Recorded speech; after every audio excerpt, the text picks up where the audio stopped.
In a world where it seems totally normal to listen to a podcast about the Toronto Argonauts, it's the X's and Argos podcast. Welcome to the X's and Argos post-game reaction podcast following a 35-16 Toronto Argonauts victory over the Ottawa Red Blacks. This podcast is brought to you by Funny Bone Broth. My name is Ben Grant. I'm joined as always by JB. JB, that was maybe one of the weirdest games this season. Certainly one of the weirdest games Toronto has played. What'd you make of that? Statistically, it's kind of all over the place. But you know, like I said in the report card, I thought that they did what they had to do against an inferior opponent. So I'm really happy with the win. I think there's still things to work on, but I think that, you know, they clearly showed what I wanted, which is, you know, we're a tier above this team and we're building towards something. Now, they waited till the third quarter to show any of that, but it did get done. If I had told you pregame that the Argonauts would not take a single snap in the red zone, they never got inside the Ottawa 20 the entire game. If I told you that and that Ottawa would score a special teams touchdown, I think you would have to assume the worst. And yet they put up 35 points. When has a team ever put up 35 points without having a single red zone snap? No, it was weird. It wasn't a great performance by the offense. You know, and not starting fast is definitely something that bugs me. I think you'd like to be able to come out and put these things away early. But, you know, I mean, they still, like, as much as people like Macbeth or you like him, I mean, he's still the backup quarterback. They're still dealing with, you know, their starting running back White is out.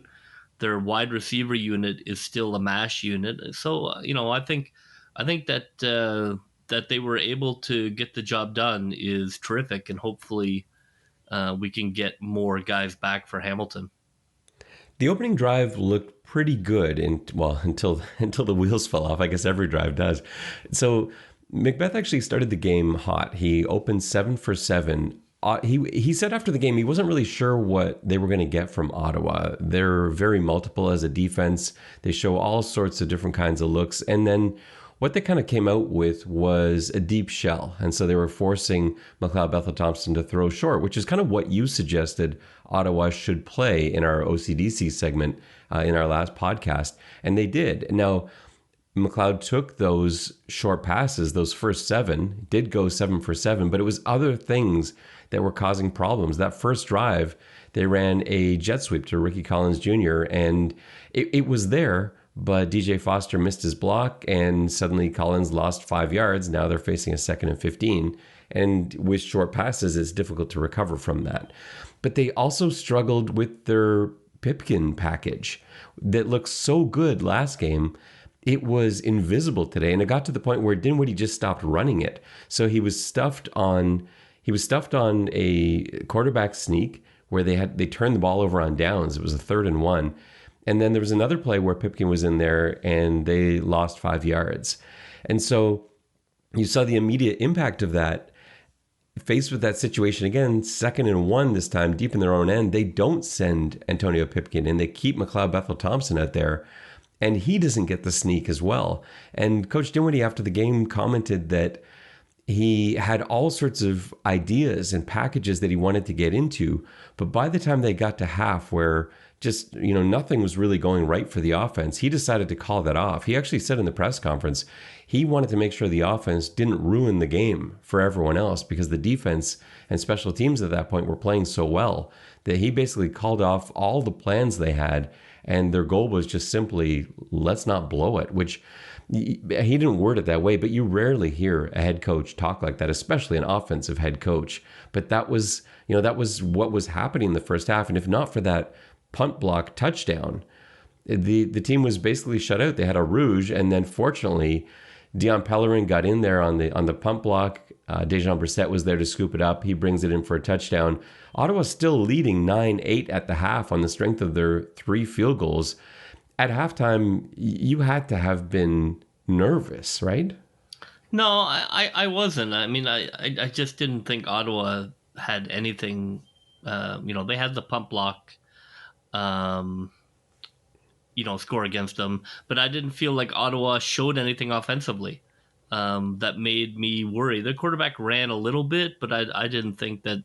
I thought they had him well in control. It felt like what it looked like to me, which was the defense was playing well. The offense looked like an offense that was missing a number of starters, and Macbeth was having a hard time because he's not built to play that underneath game, and it's not really his thing. And missing White was a big deal. So I was. I wasn't even that upset. I thought, like, yeah, that's what an offense looks like when you're missing a bunch of guys.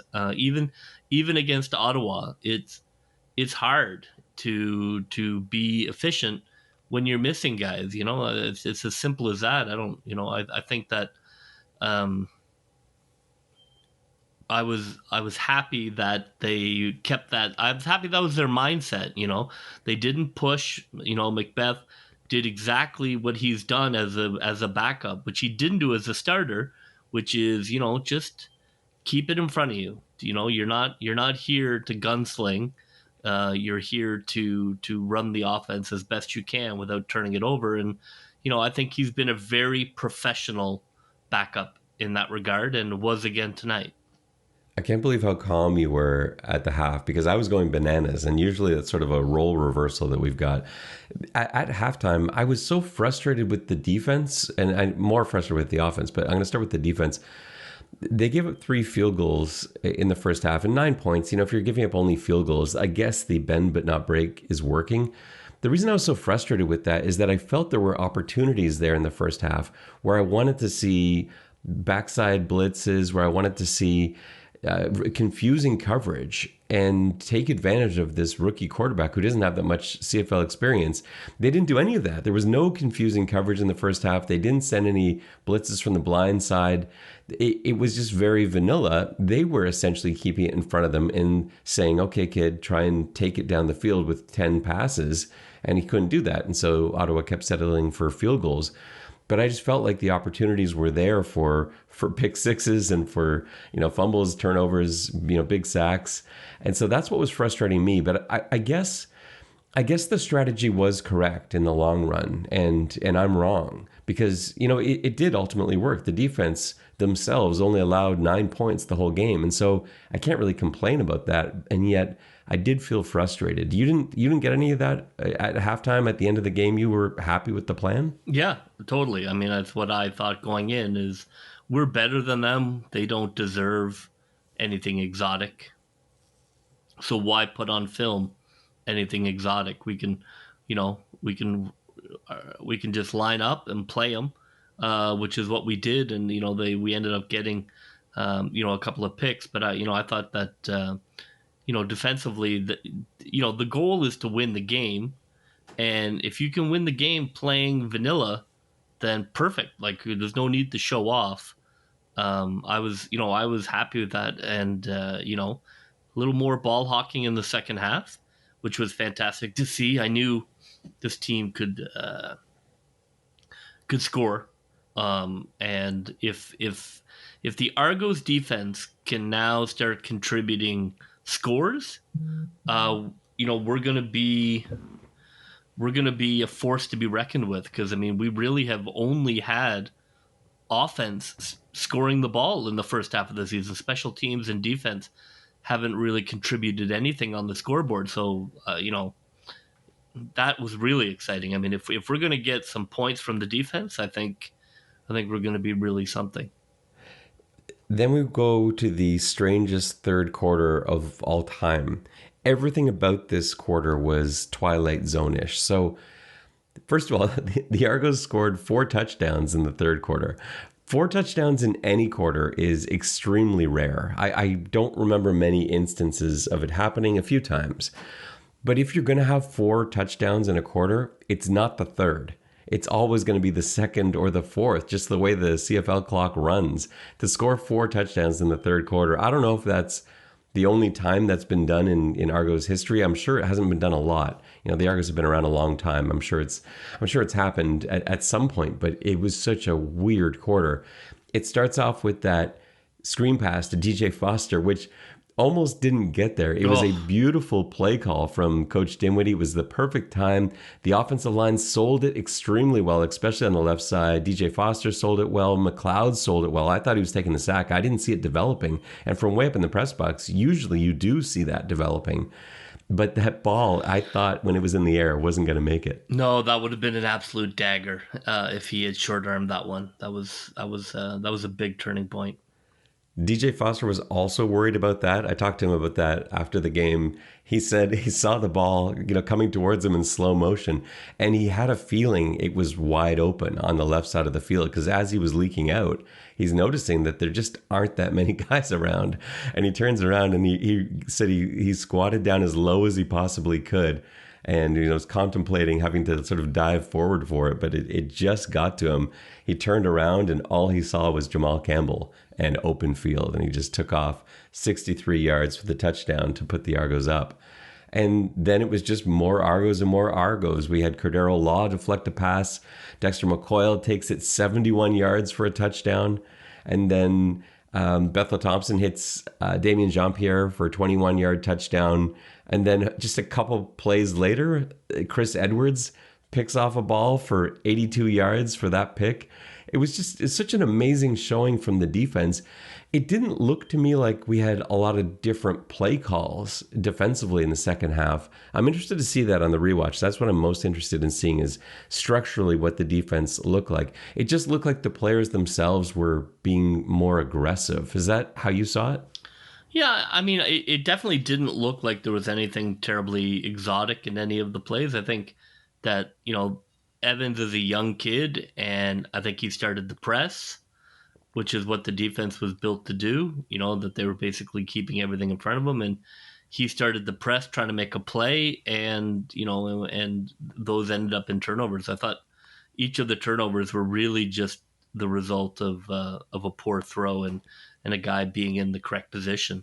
I think it was a little bit of bad luck on the Law deflection for the quarterback because, passes do get deflected. This one went right to Dexter McCoyle. It was well timed, obviously, by Law. He's a veteran. He's played this game a long time. He knows, how to time his jump. And, maybe this is a rookie quarterback that just isn't quite as experienced in terms of finding those windows, especially in the Canadian game, because the windows are in different places than they are in the American game. But yeah, Law gets up there and deflects it. The Chris Edwards pick, I was interested in hearing what he had to say after the game because I wasn't sure what the coverage was. I didn't see a replay of it. It looked initially like man to me, but then he cut underneath, which is, you just don't see that a lot unless it's right on the outside, on the sideline. And that was sort of by the hash. But he said it was his own coverage, but he was doing his best to disguise it as man for as long as he could. And he believed that Evans, the quarterback, read man, and that's what made his receiver appear open. And then suddenly he undercut that route for the pick, and then took it the 82 yards. So that was again a veteran capitalizing on an inexperienced player. Because I think my question to him was that a film study pick, a play call pick, or a I've played football for a long time pick? And he picked option number 3. He's like, I know how to disguise my coverage. I know it's a young quarterback. I know what he's seeing, what he's thinking, and he took advantage. So again, the benefit of having experienced players on this roster. Yeah, it's something that the defense has not really shown to this point. So I think that's going to be, that could be a major factor in the team really taking the next step, which is a great team has a defense that scores. And I think that the potential is there. And, Ottawa is not very good and their quarterback is highly inexperienced. And, I'm not necessarily taking tons from the game, but, you play who they put in front of you. And I thought it looked like an elite defense playing a rookie quarterback, which is great. Now, they won at home, and so they're really developing a great vibe at home. So that really even accentuates how important it is to try and get some home field in the playoffs.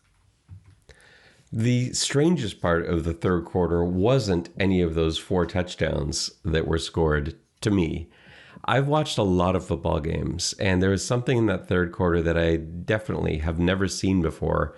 So a fan ran onto the field and crossed, in front of the Argos bench. And you've seen fans run on the field before in sporting events and in football games in particular. You know that it's usually about 3 seconds before the fan just gets pile drived into the ground by a security guard. They never make it that far. There's usually a short chase, and then they just get absolutely crushed by somebody. And so I was kind of waiting for this to happen, and I was looking on, and he ran in front of the Argos bench, and I thought, oh, here it comes, but nothing. And then he ran in front of the Red Blacks bench, and then he got sort of tired of running around, and then he walked through the Red Blacks bench, and I'm still waiting for, there was nobody. I've never seen that in my life before. Eventually, what looked like a stadium worker just kind of told him to get out of here. And so he did. I don't know how that ended, but I have never in my life in a professional sporting event seen a fan run on the field and get tired and just leave. So that just kind of capped what was the strangest quarter of football I've seen this season and, maybe in my life. Moving on to the fourth quarter, I was so disappointed in that punt block touchdown that Ottawa scored and also the fumble that quarter, Chandler Worthy fumbling the football on a return, because Coach Nelson was having such a huge game. I was cheering for Coach Nelson in this game. It was so big for him going up against his former team. He wasn't the special teams coordinator in Ottawa. He was the DC and the linebackers coach, but he was there for years. And here he is going up against his former team. He's determined to stop Devontae Dedmon, which he did. And they scored a special teams touchdown. And he celebrated like I've never seen a coach celebrate before. And he was so happy. And then it all gets deflated in the fourth when Ottawa blocks a punt. Then they have a fumble on special teams. And so all the air is let out of the balloon there, because it was such a great day for Coach Nelson up until that point. That was really disappointing. What did you see on that punt block? Did it look just like all the other punts we've had blocked? Yeah, look, it's getting to a point that's embarrassing. You should not be giving up multiple punt blocks in a season. It's not even multiple. Like, we're getting into, the area where we have names for it, like half dozen. No, come on. Like if you're a high school team and you play against teams that are better than you, maybe you run into it, but a team full of professionals should not be getting punts blocked. I looked at it a bunch of times. Hoyt went with his guy outside and staying inside, and Cross had two guys come at him, which is a tough situation, but you got to pick one. I get it, but you can't chip both. I think you got to pick one. You don't want to double down on the mistake of Hoyt letting his guy go through inside. So that wasn't good. Maybe Beatty could get the ball off a beat faster when you're punting from that deep in your own zone, because they're coming, right? If you're punting inside your 20, it's coming, especially if you've shown it's been blocked before. So maybe he could switch to like a one-step quick punt, something. I don't know. It's just, it's terrible. And I don't know. You're going to have to need another up back there. I don't know what the problem is in terms of, seems to be a lot of cross. And then Worthy, it didn't end up meaning anything, but man, that fumble was just a killer, absolute killer in terms of giving the other team some energy and some belief. So I wasn't really happy with that kind of situational. Yeah, you never want to fumble, but there are some times that are worse than others. I don't know whether he was trying too hard to get the team back into it. It was not a great return game from Worthy. I thought he's shown some potential in a couple of the earlier games, but he didn't show anything to me there. So that was disappointing from a return point of view. And I don't know. I don't want to bang on Cross, but it seems to be Cross being beaten over and over again. I don't know why he's still the personal protector. And the only thing I can think is that it must not be Cross. And, we don't know exactly what the rules are based on their scheme. It does look like it. I didn't see this one today, but in the past we have seen that. But it looked to me today like somebody on the front line made a mistake, because there shouldn't really be two guys coming through to cross his side. Yeah, a guy crossed Hoyt's face and he went with them. And then two guys came inside, leaving Cross the choice, and Cross kind of chose neither. Which that's always the wrong decision. Usually you take the inside guy. That would make more sense. But yeah, we keep saying week after week they've got to sort this out. But yeah, there's a point where so you got to make a change. You have to do something, and if it's not Cross, then somewhere else. Like something has to change, and maybe it's just that maybe there's no one better. But then you have to find somebody better. And I know they've brought in some guys that we thought we might see put in the position of up back. And today, especially in a game where you dress 4 fullbacks and only 1 running back, I thought we would for sure see a bit of a mix-up back there, but seemingly not. So we'll see if things change for the game at Hamilton. Now, a couple of things on that, though. In the fourth quarter, another thing that went wrong was long snapper Jake Reinhardt was injured, and it looked like a pretty nasty injury. I thought initially it was either wrist or forearm. Coach Dinwiddie after the game suggested it might have been elbow. He didn't seem too sure, but he did say he didn't expect Reinhardt to play in the Hamilton game. Now, I didn't either, but to hear it from the coach, I think that suggests that, yeah, we probably won't see him in the Hamilton game. So now the question is, what do you do? You've got Hoyt and Kassar, who can both long snap. Hoyt, I guess, was in there today after Reinhardt went down. But they're not professional long snappers. They have been long snapping. They've been working at it ever since training camp. We saw them out first few days of training camp, and they've worked at it ever since. But it's not something that you can just in a few months get up to speed to the caliber of a professional long snapper. There's a dramatic difference between Reinhardt's long snap and Hoyt with his long snap. We saw that today. Now, Beattie got off 2 very quick punts with Hoyt long snapping, and he had to. The balls weren't floating back there, but they weren't coming at nearly the velocity that we saw from Jake Reinhardt. No, of course they weren't. That makes sense. So what do you do now? Do you bring in another long snapper with this short turnaround? You can't even bring someone in that hasn't been quarantining. Because you can't bring in someone from the States. There's not enough time. You don't have the 5 days of clearance. So what do you do, JB? Yeah, I mean, I think you probably try and steal somebody from a roster in terms of the practice squad and the way the league is set up. I think you take a look around the way Ottawa bore one of our offensive linemen. Maybe you can find somebody who's got long snap on their resume and bring them in for a game. And if the long snapper is going to be out for a couple of games, then you got to, start looking through your Rolodex and find yourself a long snapper. I don't think you want a linebacker doing it on a regular basis. So that would be my hope, that there's somebody kicking around on practice squads who has that. Yeah, you can be sure they are scouring the wire right now, trying to find somebody because they need a solution by Monday. I just don't think you can go into Monday's game without that. And we don't know. Like, hopefully there is a long snapper on somebody's practice roster.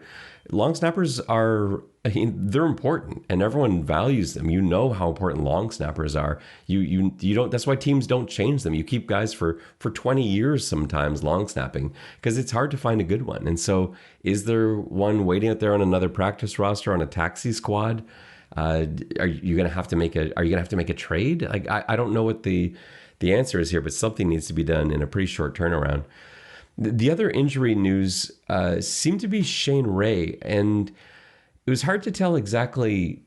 I was going to say how it happened. I know how it happened. So Shane Ray was chasing the quarterback. He was rolling out. This was early in the game. It was early first quarter, and Ray was chasing him to the outside. Evans did sort of a little juke step, and Ray got his feet kind of caught in the turf, tripped a little bit, and then immediately reached for his hamstring. And it was a slow walk to the sideline, back to the bench. And, to me, again, not knowing anything, but this didn't look like the kind of thing that you just jump right back up and get out there again from. And I don't think we saw him the rest of the game. So that's another one that's really upsetting because he has looked so good in his limited time. The Calgary game, he gets hurt. Here he plays a few defensive snaps, and he's injured again. And it's just bad luck. It's not like it's the same thing happening again and again. And this happened to him in the NFL, but again, different body part. It's been wrist, it's been hamstring, it's been finger. And, here he is out again. Hopefully it's not as long an injury as it appeared to me to be on first glance. But yeah, I feel for that guy because I know how excited he was to get back out there today, and to have this happen was just, it's upsetting.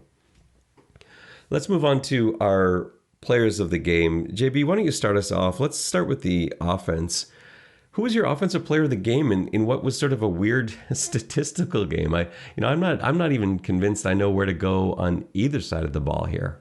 Yeah, I mean, it was a weird game. I think, because really it was such a special teams dominated game. I'd give it to DJ Foster. I thought, being the single back, I thought he did pretty well. In terms of being able to get some runs, he looked again super dangerous coming out of the backfield. I don't know why Ottawa refused to reroute him or just allowed him all those free releases, but God loved them. I thought he ran well enough, and he had the turning point touchdown. So for me, offensively, DJ Foster.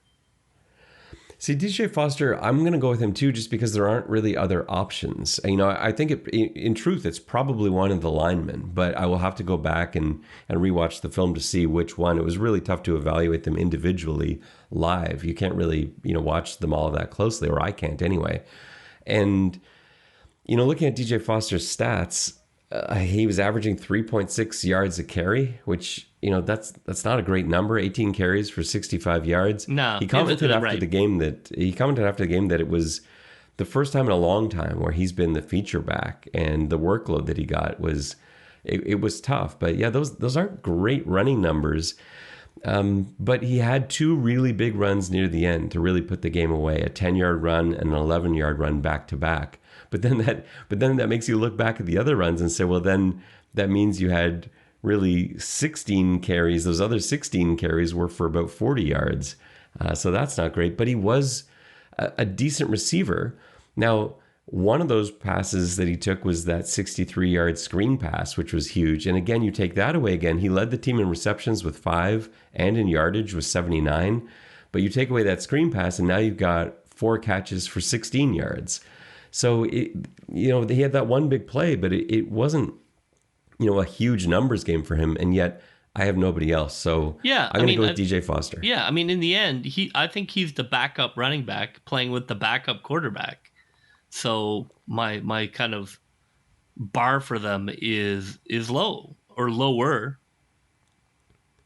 Yeah, and that makes sense. And I think, like I said, there's no one else that I think the next person you're going to pick is probably McLeod Bethel Thompson, if you had to pick somebody that wasn't DJ Foster. And I think DJ Foster deserves it in that case. Yeah.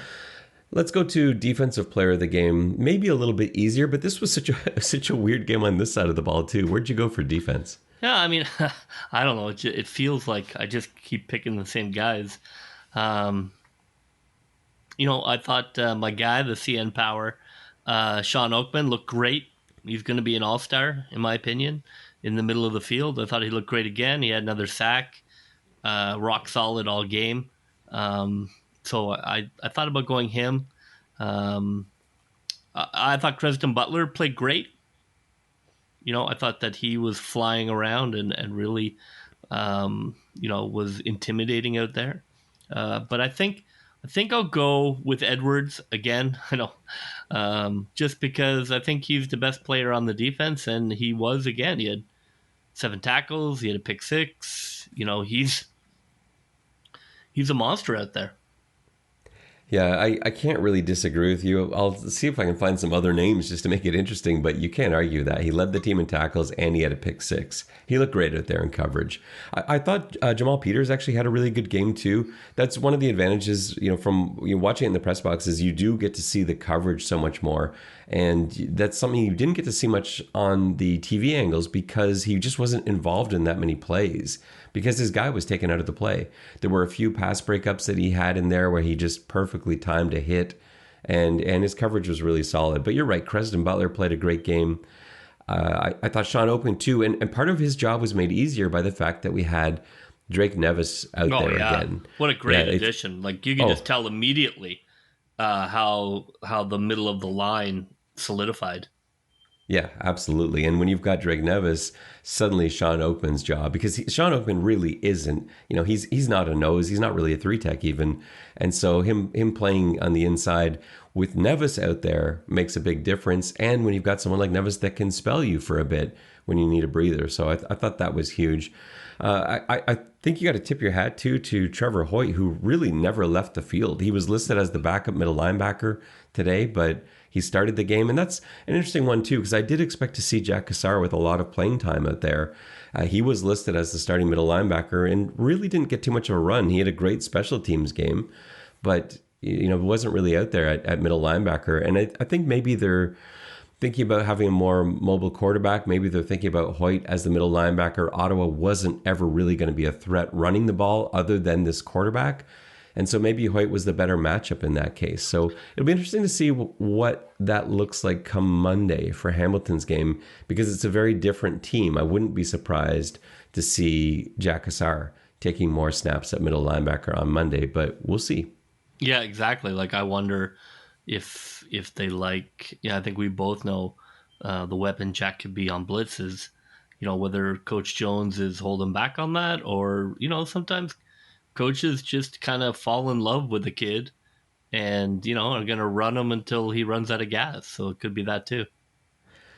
Time for best play, worst play. Obviously, we'll begin with best play, and I'll start this one off. To me, the best play was the screen pass touchdown to DJ Foster. And the reason I loved it so much is that screen passes are an art. And as somebody who has called screen passes that have been blown up 10 yards deep into my backfield, or screen passes that have gone for touchdowns, I appreciate the finer points of the screen, and this was executed perfectly. It was called, as I said, at the perfect time by Coach Dinwiddie, but what you want to have on that screen pass is everybody on the defense has to believe this is a deep pass, the quarterback is in trouble, and the defensive line has to believe they beat their guy. So the left side of the line, because the screen pass is going to the left side of the line has to block for a second and then convince the guy they're blocking that they were so good that they beat their offensive lineman through. It has to be convincing, otherwise they're going to sniff it out.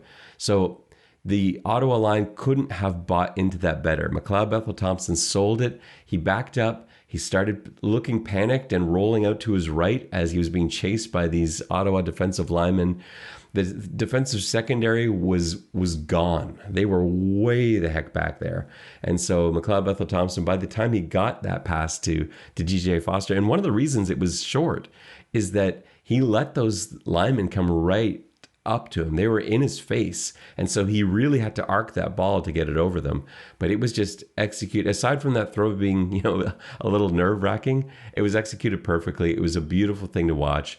Blocking downfield, nobody was going to execute a block in the back or take a penalty. I was waiting for that too, because I've seen that happen enough, and none of that happened. It was beautiful, a gorgeous touchdown pass, and it was so needed at that point in the game.